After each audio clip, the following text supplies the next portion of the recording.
What is up, you guys? Happy Monday. So in today's video, we're going to kind of link everything that we discussed last week in today's video. So within workshopping our chaturanga as well as strengthening our arms, today we're going to focus on workshopping our entire vinyasa. So to backtrack a little bit, so y'all know what that means, Vinyasa is Sanskrit, which again is our ancient language of yoga.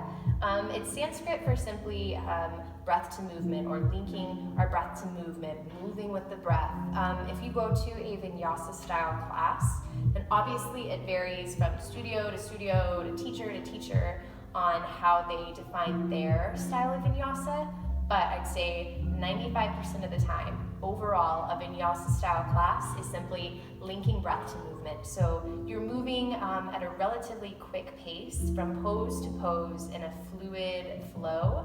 And within that, as you're moving breath to movement, you're creating heat, and then you come to a series of poses that your teacher will cue to you to take a Vinyasa.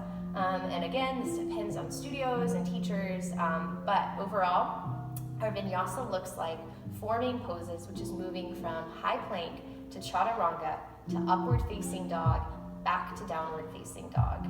So within those poses, again, that can vary from teacher to teacher. Some will have you drop your knees, some might have you take 3 push-ups, or come to your belly, take a cobra. There's so many different ways you can define a vinyasa.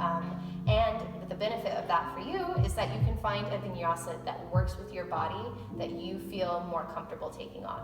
I mentioned last time that when I first started practicing, I hated doing a vinyasa because I felt like I was really crushing in, I was really collapsing and not really well supported, and I didn't like it. It just didn't feel very good in my body. So when I saw a different way to take a vinyasa, that I could come to my belly and take that pressure out of my arms and still get that opening of the chest, I was all about it. So within this video, we are going to workshop a little bit of what the movement from chaturanga to upward dog should look like, and then we will look at different ways to modify your vinyasa so that you feel more comfortable, more empowered to be able to take that flow within a class.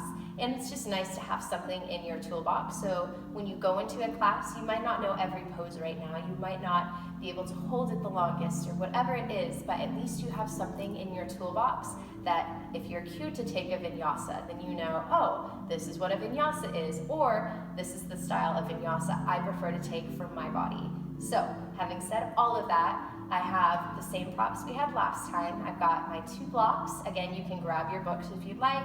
If those didn't really work for you and there was something else that you found that was able to support you and make you feel comfortable, totally grab it. We'll just have these blocks at the top of our mat, and we're gonna start again in our tabletop pose. So, as we come here, since in the last video we mostly workshopped just starting from plank period, getting that engagement and finding the alignment that is proper in our arms to protect ourselves, we'll kind of skim past the first couple poses and go straight into that transition from chaturanga to upward facing dog. If you missed the last video, I'll kind of walk you through it.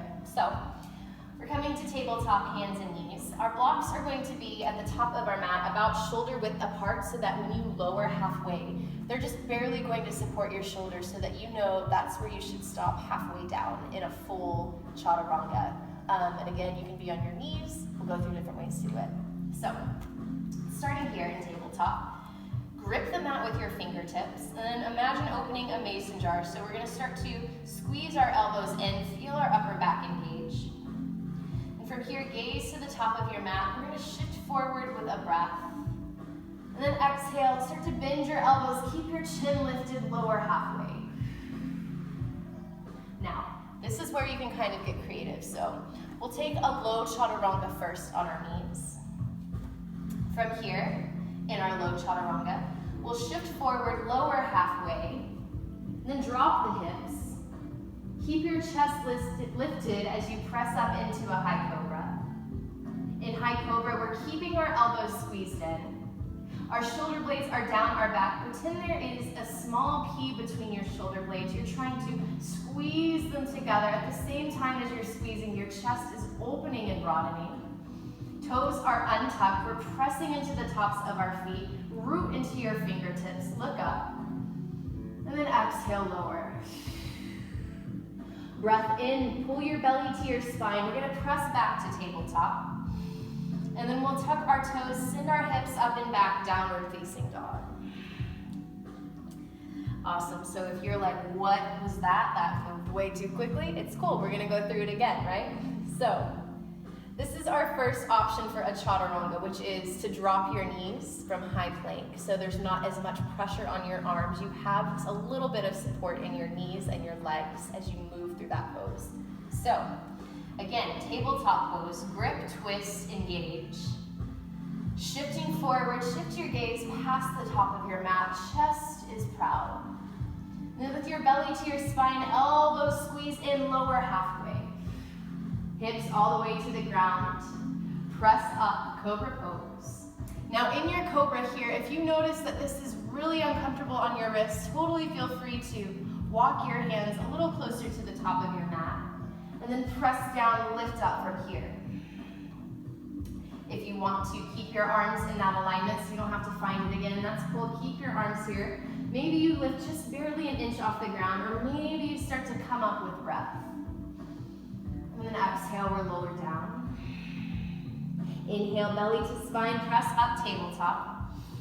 Toes tuck, hips lift, downward facing dog. Beautiful job. So one more time with our knees to the ground. I'm going to slide the blocks out of the way just so you can see what this looks like. So setting up. If we're coming here, the teacher cues you to take your vinyasa. Here's how you get here. Knees drop to tabletop. Inhale, shift forward, look up, breath in. Lower halfway, hold it here, hips to the ground. Press up, high cobra. Then we'll tuck our toes, hips up and back, downward facing dog. Awesome, let's come back to tabletop pose. So take a moment to rest here as I show you the next version. So without coming to a full vinyasa yet, we're gonna stay low here.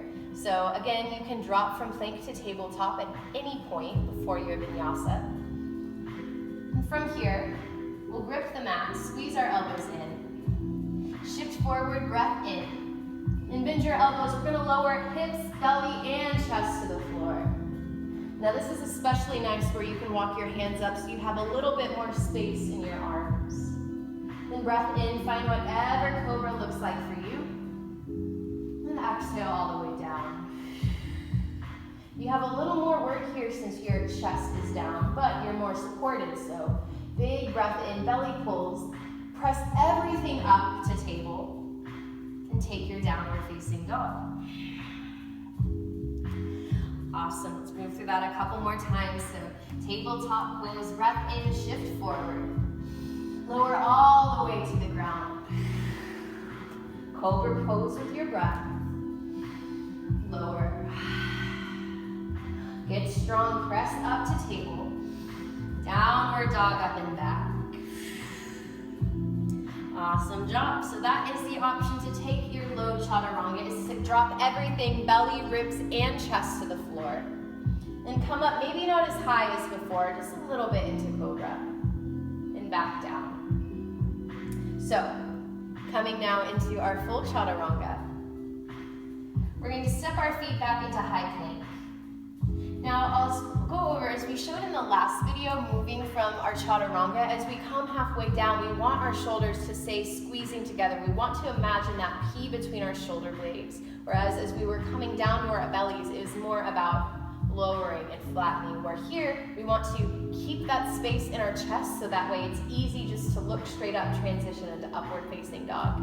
I'll show you what that means, because it might be a little hard to follow with just my words. So. Awesome, let's come back to this high plank. So feet step back. Breath in, we're gonna shift forward, gaze up. Then exhale, start to lower halfway, but as you do, open your chest, squeeze in. Flip your feet, press into your hands. Hips are gonna stay lifted, so we're not dropping them to the ground here. We're pressing into our hands, peeling our shoulders back, so chest lifts, gaze lifts. Then we'll tuck our toes. Strong belly to lift you all the way back, downward facing dog. Awesome, so we'll move through that one more time just so you can see high chaturanga to plank, to up dog, to down dog, all the business in our vinyasa flow. High plank, step your feet back. Shift forward with your breath. Lower halfway. Upward facing dog. Back to down dog. Awesome job. Drop your knees here, then sit back on your heels. Just roll your wrist out. A little bit of that workout here. Beautiful job. Hopefully you found one of those works best in your body. Maybe it's different than your normal vinyasa you take. Maybe it's not. It's all cool. So, say you want to step it up, and you want to take a little bit more difficult of a vinyasa. We'll step our feet back to high plank. Shift forward, lower halfway. Hold it here for 5, 4, 3, 2, 1. Flip your feet, press up. Downward facing dog. Beautiful job. Drop your knees, take a child's pose, hips press back. Walk your hands a little bit closer to the top of your mat.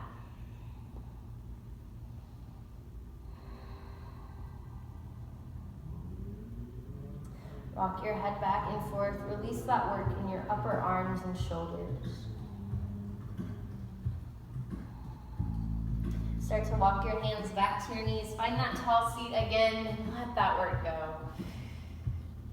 Awesome job. This one was short and sweet, just walking you over different ways to modify your vinyasa. So now you know within a flow, if your teacher cues you to take a vinyasa and you don't want the standard plank, chaturanga, up dog to down dog, know that you can drop your knees. You can come all the way to your belly.